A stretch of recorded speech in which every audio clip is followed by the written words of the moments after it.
ಬೆಂಗಳೂರಲ್ಲಿ ನೀರಿಲ್ಲ, ಕುಡಿಯೋಕು ನೀರಿಲ್ಲ.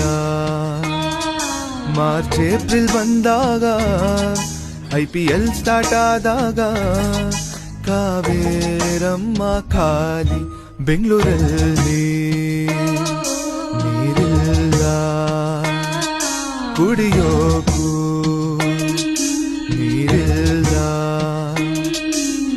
ನೋಡಿ ನೋಡಿ ಫಿಲ್ಟರ್ ನೀರು ಕಾಯೋರನ್ನ, ಕಾದು ಜಗಳಾಡೋರನ್ನ. ಕೆರೆಗಳನ್ನು ಮುಚ್ಚೋದಲ್ಲ, ಬೋರ್ವೆಲ್ಗಳ ತೋಡೋದಲ್ಲ, ಮರಗಳನ್ನು ಕಡಿಯೋದಲ್ಲ, ಫ್ಲಾಟ್ಗಳನ್ನು ಕಟ್ಟೋದಲ್ಲ. ತೊಳೆಯೋದಕ್ಕೂ ಒಗೆಯೋದಕ್ಕೂ ಬರಗಾಲ. ಬೆಂಗಳೂರಲ್ಲಿ